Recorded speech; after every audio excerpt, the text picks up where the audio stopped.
Hey everybody, wanted to do a video showing all the Corvette race team models I've done so far.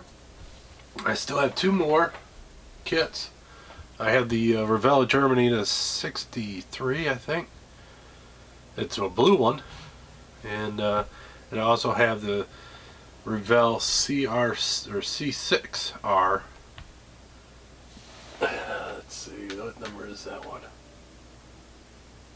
I think that one's 64. And these are the ones I have done so far.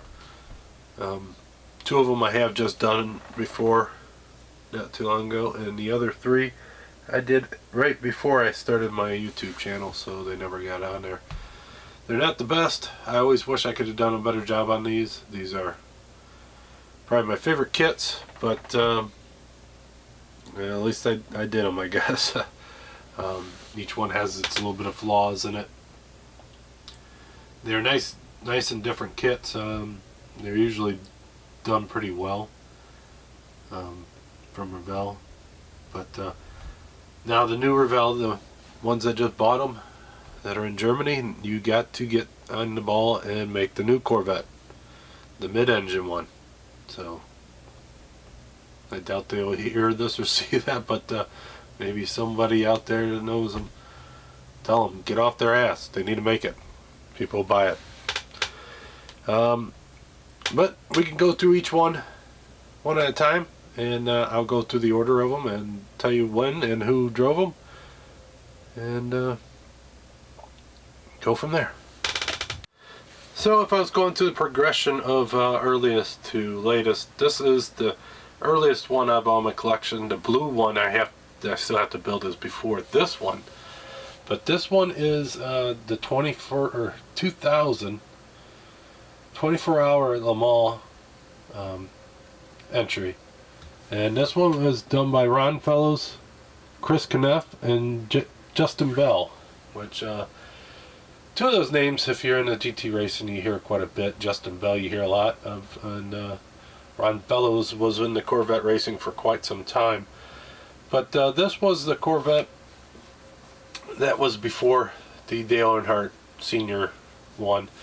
And this, I think, was the first one I built. The big key difference of this kit, because this kit is quite different. The roof venting is different. The filling location for the gas is different. This one has a full side window.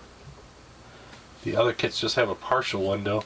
And I don't think this one had a little partial side glass on it either. This one is two-tone paint. That's not a vinyl or not a decal on the side. I actually had to cut this decal out and try to match that on there. I think it is a decal to about there that's white, so maybe about a quarter of an inch, and the rest, so they give you a little bit of mistake. But you know them decals are see-through, so you got to be pretty close to it. I don't see this one very often, but it does seem like it comes in waves. And one thing I noticed is these wings always wanted to tilt back on me, so I kind of want to pop that one off and redo that one as well.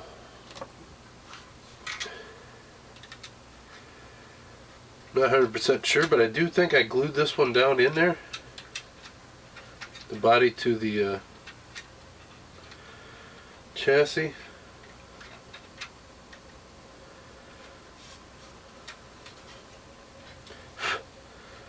But that one ain't too bad considering. So in the time frame, this one is the one that would be next.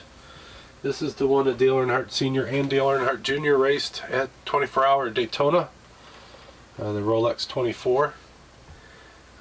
This is one that had a lot of media attention and such, so a lot of people got to see it. A lot of TV time was a big thing for the Grand Am Racing Series, because not a lot of people knew about it before, and with him going there, it actually brought a lot of attention. So this was 2001, and So this one has the no roof vent. The gas filler, I believe, is all the way into the back on this. The venting on the hood is different. You know, your filler necks and all that's right in the back.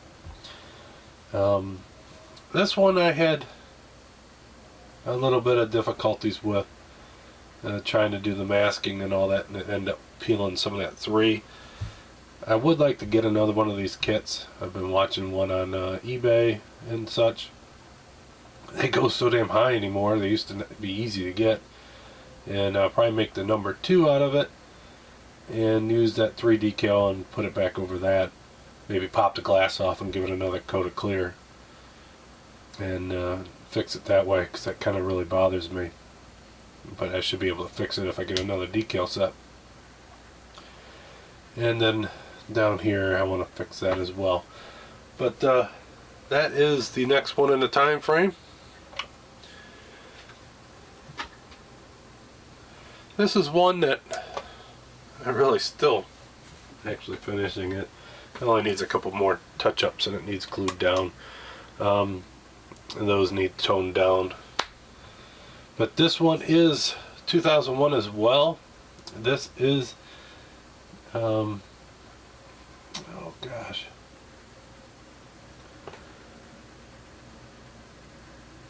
this one is the 12-hour to Pete Le Mans. I'm pretty sure this was a memorial paint scheme done for September 11th, hitting the United We Stand and then the fire department and the police department on the hood. And it was also the memorial for Dale Earnhardt Sr., because 2001, after the last car, when he was racing in the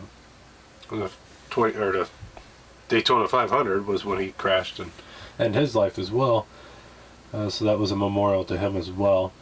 This one was Scott Pruitt, Johnny O'Connell, and Ron Fellows. I got to meet Ron Fellows. I got an autograph from him. Scott Pruitt, I've seen him quite a bit, all the times going racing and all that. He seems like a really nice guy. And Johnny O'Connell, he was a big key player in the Corvette racing for a long time, and I haven't really seen much of him anymore. But so that is the one I just did. I still have to finish it. I have to paint them turn markers and glue it down and do some final touches on it. But if you notice the color difference on this one, I ran out of the one color which was a Model Master yellow. It was a GM Performance color, and this is a Tamiya color.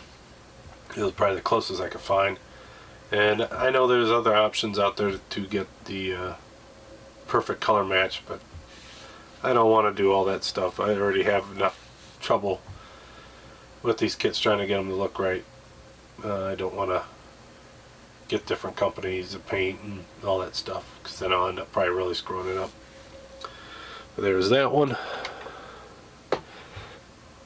Now into the one in my collection, the C6R. I used to have to do that, would go into this point of time, and then it would be this one.